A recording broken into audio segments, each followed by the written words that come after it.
In the heart of Yoruba land, nestled between the green hills and vast rivers, there lived a man named Femi. Femi was known far and wide as the richest man in the entire region. His wealth was unimaginable. He had beautiful houses, expensive cars, and worn clothes made from the finest materials. People often whispered about how quickly he had become wealthy. Some believed he had been blessed by the gods, while others thought he was simply lucky. But no one knew the dark secret behind his riches. Femi had a quiet, mysterious life. He was not like other rich men who donated to the poor or helped their neighbors. Instead, he kept to himself, living in a large mansion on the town. His house was guarded by tall gates and dogs, making it almost impossible for anyone to get close. And even though he was wealthy, he never seems to do any real work. He had no businesses, no farms, and no shops. People wondered where all his money came from, but the truth behind Femi's wealth was darker than anyone could have imagined. For many years, children have been disappearing from the village all over Yoruba land. It was always the same story. One moment the child would be playing outside, laughing and running around with friends. The next moment they were gone, leaving their families heartbroken and terrified. Villagers had no ideas where their children were going or who was taking them. At first, people thought the children might have gotten lost in the forests. But after months of searching, no one was found. Some even feared that evil spirits were snatching their children away. The elders of the village prayed to their gods for protection, but the disappearance continued. Little did they know it was Femi who was behind it all. Femi had a secret business, one that no one in the village knew about. He was working with foreigners who came from far away lands across the seas. These foreigners paid Femi a lot of money to bring them children. They didn't care about the lives they were destroying, and neither did Femi. All he cares about was the gold and silver he received in exchange for the children. Femi had a group of men who worked for him, dangerous men who moved in the shadows. These men would sneak into the village late at night, watch the children play during the day, and wait for the perfect moment to strike. They were quiet and skills that no one ever saw them coming.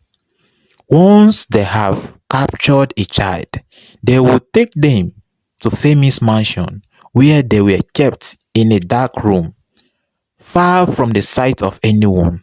The children were scared and confused, not knowing what was happening or why they had been taken. They cried for their families, but Femi was cold-hearted. He had no mercy for them. Among the families that suffered was a woman named Abina. Abina was a poor widow who lived in a small village with her only son, Tunde.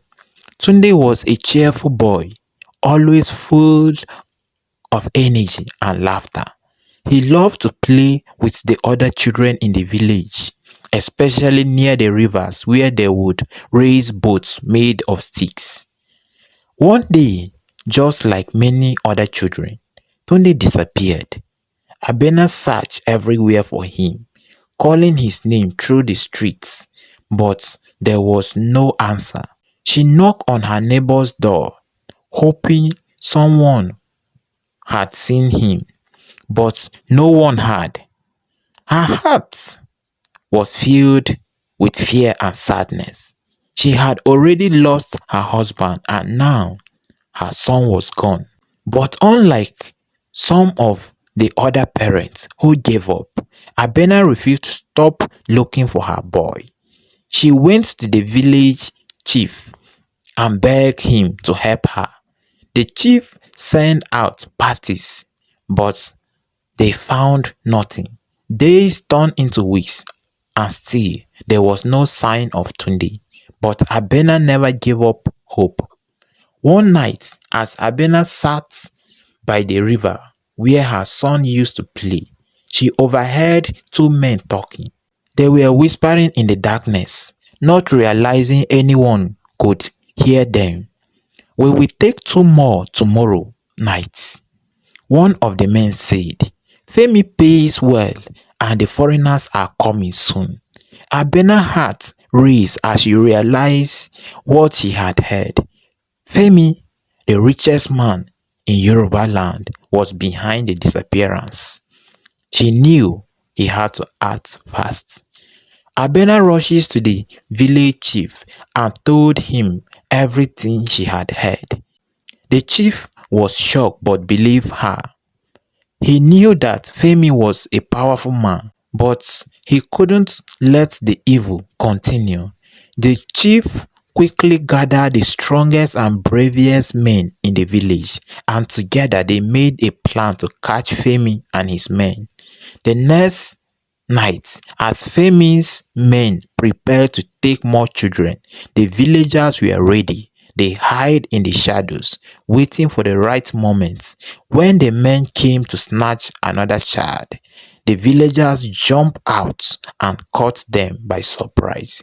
Femi's men tried to fight, but they were outnumbered and quickly captured. The villagers forced the men to confess, and soon the terrible truth came out. They revealed how Femi had been selling the children to foreigners in exchange for wealth. The villagers were horrified and filled with anger. With the confession of Femi's men, the chief priest, the village chief knew it was time to confront Femi himself. The next morning, they marched to his mansion.